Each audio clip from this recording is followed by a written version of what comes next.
Weekly Show with David J. Maloney. This week, David talks to filmmakers Celine Held and Logan George. And now, here's your host, David J. Maloney. Welcome to everyone at home, and I would normally say our studio audience to the weekly show. I am your host, David J. Maloney. I say normally because we would usually shoot the show before a small studio audience at the Hard Rock Hotel and Casino, but we are still shooting from home due to coronavirus concerns. And because we are still shooting from home, filling in for our house band, the Mogiles, again with me tonight is my son, Gianni.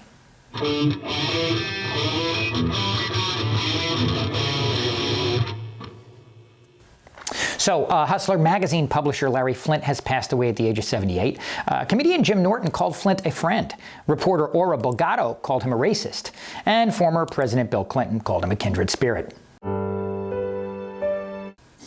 Recording artist The Weeknd has come under fire for his halftime performance during the big game. He spent $7 million of his own money to perform during halftime. And I can tell you, he's really come a long way. I knew The Weeknd way back when he was just known as Thursday. And it's been rumored country singer Morgan Wallen is getting his own TV show. Yeah, it's going to be called The Amazing Racist. Happy birthday to Vince Neil of Motley Crue. I don't want to say he's getting old, but he used to shout at the devil. Now he just shouts at kids to get off his lawn. And in Aldgate, South Australia, a 67-year-old naked man was arrested in a cemetery for performing a lewd act on himself with an electric toothbrush. In his defense, it was an Oral-B. Oh, and in Indiana, an injured bald eagle is being nursed back to health. Sadly, the poor bird is so helpless, it's been named an honorary Philadelphia Eagle. And lastly, I was just reading that astronomer Galileo would have just had a birthday if he were alive today. Like Cher, Prince, and Madonna, he went simply by his first name Galileo. But his actual full name was Galileo Figaro Magnifico. That joke was so bad that it was good. On tonight's show, we've got some really special guests. Their new film, Topside, just screened for the first time at the 2020 Venice Film Festival, and it won for its technical achievement. And it should be making its much-anticipated appearance here in the States within the year. I got a chance to have a private screening of it, and I can say it's both an eye-opener and its message stays with you long after you've seen it. So stay tuned, and we'll be right back with the two partners behind it all, filmmakers Logan George and Celine Held. G?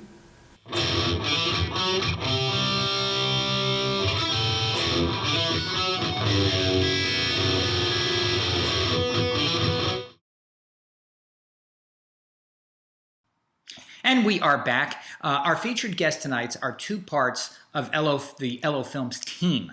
And their debut film, Topside, is making waves internationally for its story, direction, technical achievements.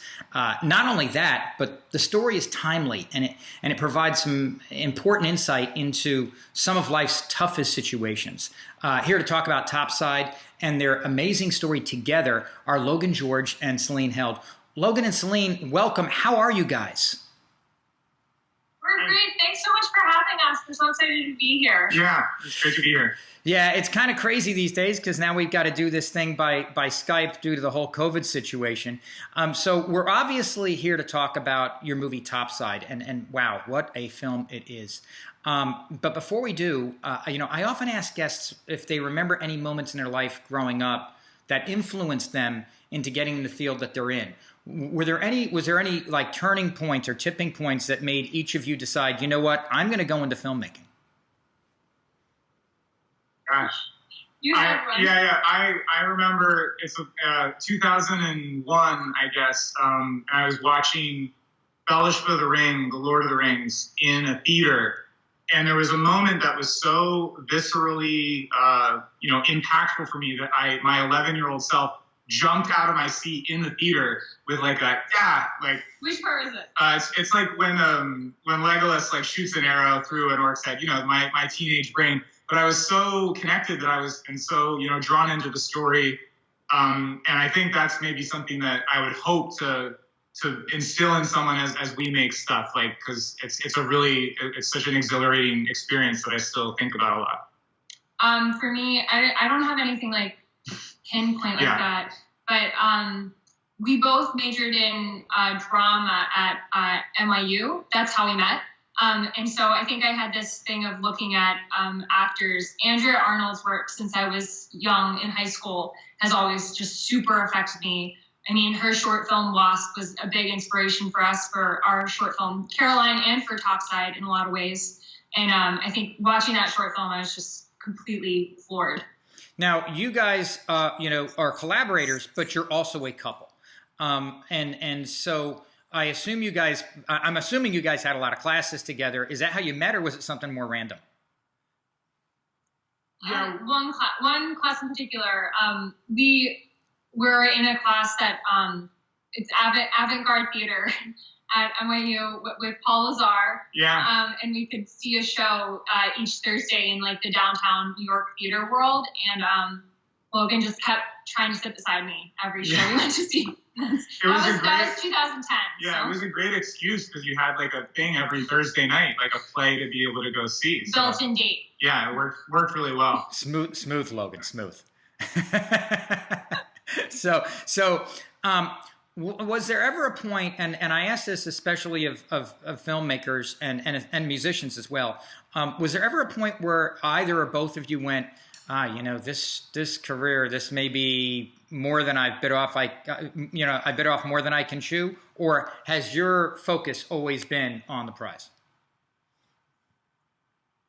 I mean, we started working as writers and directors really together because, like Celine said, we both majored in drama, so we were both like actors post-college. But in doing that, Celine was babysitting and I was bartending our first years out of NYU, and so we really like hit the ground running. I think when we got together and started working in this particular field of writing and directing our work, it sort of lit a fire underneath both of us because we both felt like this was what we were missing, was that partnership and being able to bounce ideas off each other, having the other person to call you on, your problems or your mistakes, being that other set of eyes. So it really hasn't been a point of looking back, and because we're so like locked in now, like it's our entire career, the two of us together. We're now officially in the DGA as co-directors. We can never direct alone. Yeah, never do anything else. But for acting, there were definitely moments in. Oh, sure, yeah. We started working together professionally as writers and directors really about 2015. Mm-hmm. But as actors, it's really tough to be part of projects where you don't quite believe in them. And everyone has their own way of starting out. We were in a bunch of student films and where we didn't quite believe in the message or believe in the story. And that's what really led us into this kind of career. And now we're at this place where we can't imagine doing anything else. So you guys founded ELO Films together, and by all accounts, you guys have garnered some real acclaim, in the film world up to this point.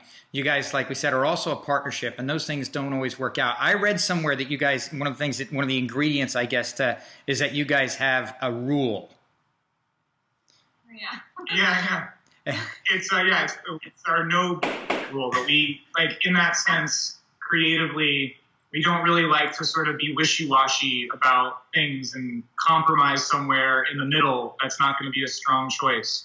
So we'll debate something until one of us convinces the other. So it's rarely about sort of. You have to be able to be convinced. Yeah. You can't be. You have to be open. You have to be flexible. But we try to make these really strong choices before we get on set, so that we've made the strongest script. We have the best storyboard we possibly could.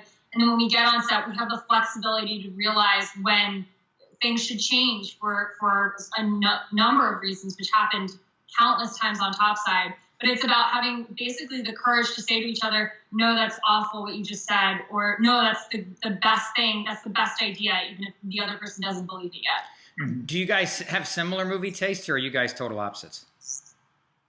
We're the same. Yeah, we're pretty aligned, actually, which is surprising. Yeah. We make the same choices a lot of the time when we're doing things separately. Like, we'll each take a scene and we'll write it separately and be like, oh my gosh, these line up, but this line is better and this line is better, and stuff like that. Now, Celine said earlier somebody who influenced her was, I think you said it was Andre Arnold, right?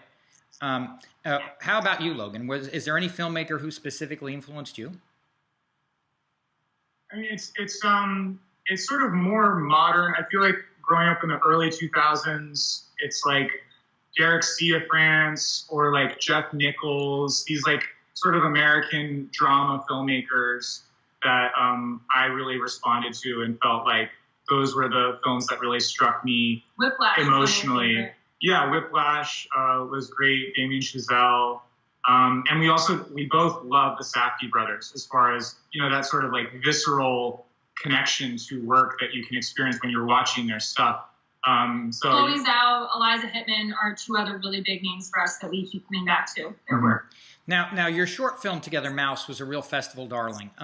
Was that the first festival you guys made it into? And can you describe what it felt like, finding out? Yeah, we were, long story. Yeah, I don't know where to start. Basically, we've done a lot of international commercial work together. We work as a two-person crew. I do audio. And I'm doing the camera, and we're like directing, producing, art direction. Nonprofits and international schools, and we found that it was tough saying we were constantly just boyfriend and girlfriend, and so we were overseas for like 6 months, and we had made Mouse and submitted it to South by, and we just decided to get married in Tokyo.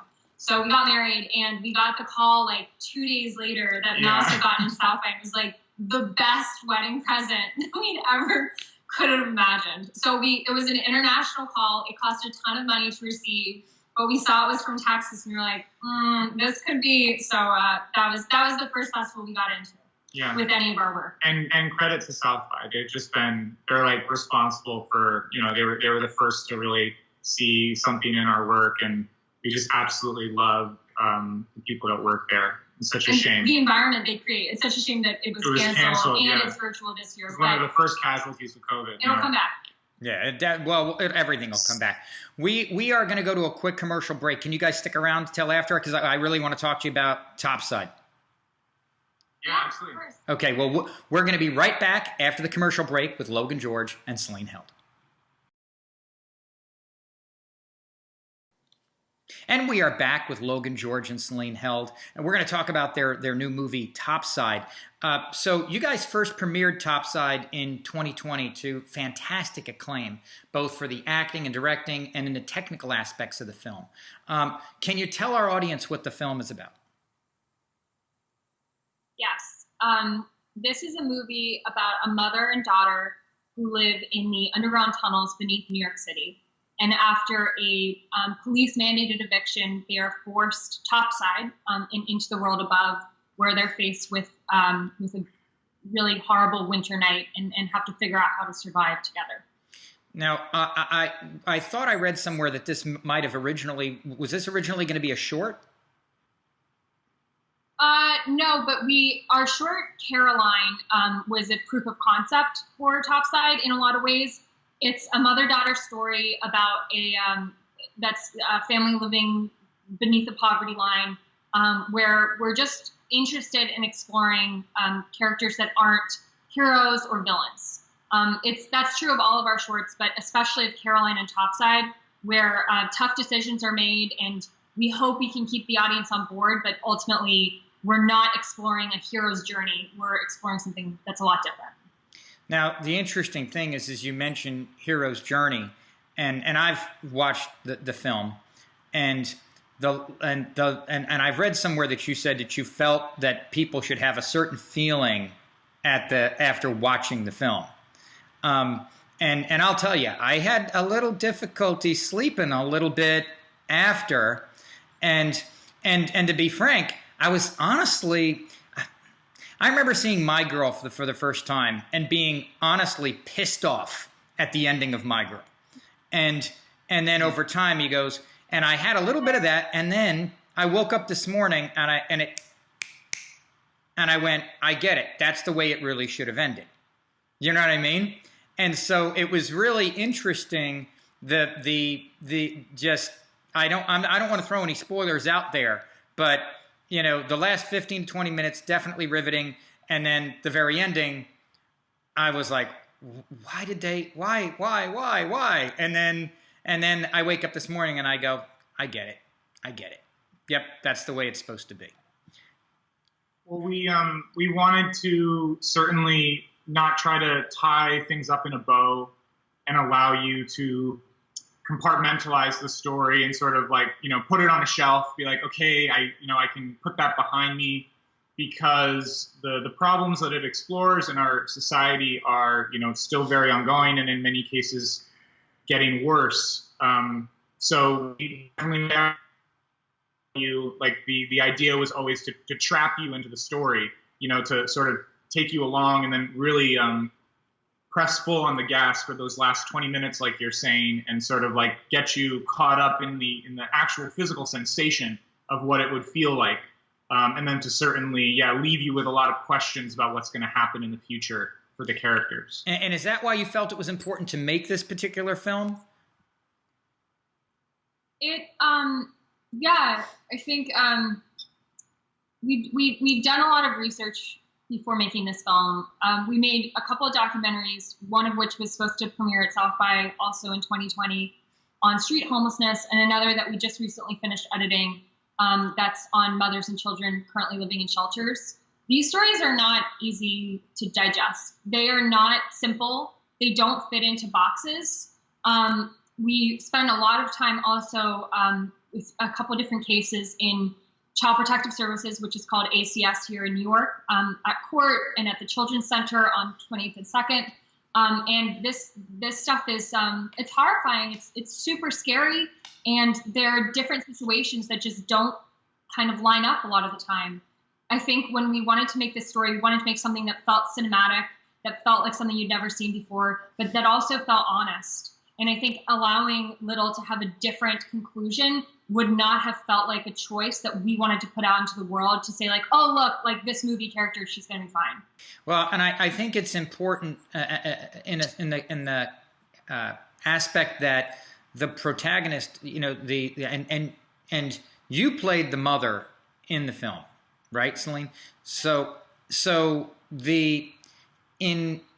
think it's important for people to associate with people in those situations, because it's too easy when those who are not homeless to look at people who are, and I think what happens is a lot of people don't associate with them, and this puts you almost in that place of that character, so that now maybe you have a different understanding of them and what they go through. You know what I mean? I know I did, at least for me. That's great. Yeah, no, everything about the cinematography and the nature of how information's communicated is very much meant to be from the character's perspective. So we never wanted to be sort of having a top-down approach of looking at the story. You're really like experiencing things through Little's eyes and taking in the world from her perspective. And hopefully that allows you to sort of just like really give yourself to the story and be able to put yourself in that situation physically. What were the logistical challenges? Because you're down there basically in the tunnels. Obviously the lighting work was just so spot on. That had to be a bit of a challenge, I would presume.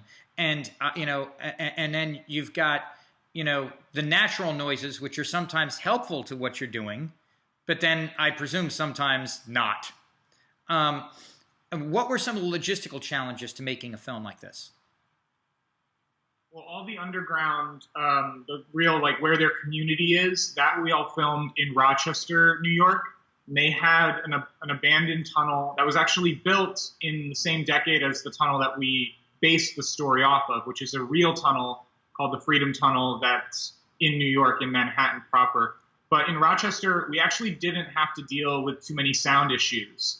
Because it's off from the city itself, and so that wasn't an issue. But it is a total black box.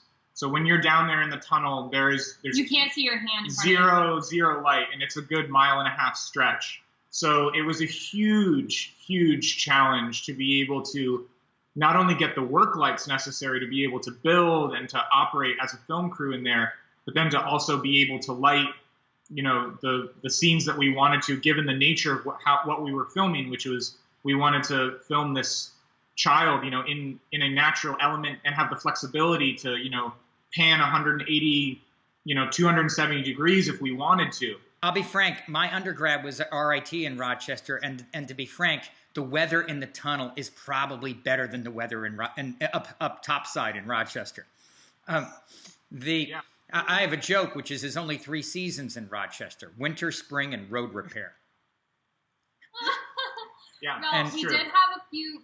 We had a what's that called? The thing that provides power to the tunnel. Generator. Generator, which was above ground. And so every time it was raining or there wasn't a weather issue, we ended up having to shut down. It was a lot. Two out of every 3 Tunnel days in Rochester. That's 2 out of every 3 days in Rochester. Exactly. So, Celine, you played the part of the mother in this, and there's a lot that the mother obviously goes through, and it's very emotional. Was it taxing on you? Did you find it emotionally impacting who you are as a person once the cameras went off? I think I was able to separate myself from it. There's a scene with Nikki and John at the end, which is when he says that line that kind of changes everything for Nikki, where he says, she could have a future now, something like that. She has a chance. She has a chance now. And I was able to, I surprised myself in being able to separate myself so much that when we were shooting, Derek, who plays John, he's the rapper Fat Lip from the band Far Side, that I was able to direct him even while this is ridiculous, but while crying. And so I was able to direct him because we were in a real tunnel with real trains going by. Logan was far away, and it was a cool moment for me where I don't know if I'll act again soon or ever, but it was incredibly taxing. I didn't wash my hair for over a month for that role, which will never happen again, Mother. And it was evident, by the way. It was evident. I could see that. And it was a lot of tears. It was a lot of tears. So it was tough to stay in that place for that long, but I was able to shut it off. Well, we really appreciate having you guys on the show today. Geez, wow. Just a riveting film. Ladies and gentlemen, Logan George and Celine Held. Thank you so much, Thanks. David. Thank you, Fun David. to talk to you. Thanks for being here. That is our show for tonight. Thank you so much for watching. A special thanks to filmmakers Logan George and Celine Held for joining us. Taking us home tonight, still filling in for our house band, the Mogiles, my son, Gianni.